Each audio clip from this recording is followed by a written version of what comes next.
রণক্ষেত্রে কি নতুন কোনো সমীকরণ তৈরি করতে যাচ্ছে ইরান? তেহরানের সাম্প্রতিক হুঁশিয়ারি অন্তত সেই ইঙ্গিতই দিচ্ছে। যুক্তরাষ্ট্র ও ইসরায়েলের জন্য বড় চমক অপেক্ষা করছে বলে হুঁশিয়ারি দিয়েছেন ইরানের এক শীর্ষ নিরাপত্তা কর্মকর্তা। দেশটির রাষ্ট্রীয় সংবাদ মাধ্যম ফার্স নিউজকে দেওয়া এক বিবৃতিতে এই তথ্য জানানো হয়। ওই কর্মকর্তা জানান, ইরান তার নিজস্ব পরিকল্পনা এবং সুনির্দিষ্ট লক্ষ্যবস্তুর তালিকা অনুযায়ী এগোচ্ছে। মার্কিন প্রেসিডেন্ট ডোনাল্ড ট্রাম্পের হামলার হুমকিকে হাস্যকর বলে উড়িয়ে দিয়ে তিনি একে মার্কিন ব্যর্থতার বহিঃপ্রকাশ হিসেবে দাবি করেন। বিবৃতিতে বিশেষভাবে উল্লেখ করা হয়েছে ইরানের দক্ষিণাঞ্চলের কথা। সেখানে মার্কিন বাহিনীর আচরণ পুরো যুদ্ধের গতিপথ তেহরানের অনুকূলে বদলে দিতে পারে বলে দাবি করা হয়েছে।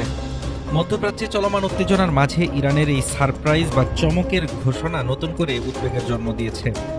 তবে এই চমক সামরিক নাকি কূটনৈতিক তা নিয়ে শুরু হয়েছে নানা জল্পনা।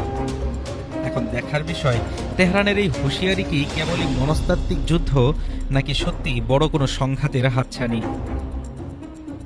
Desk report, Dhaka today.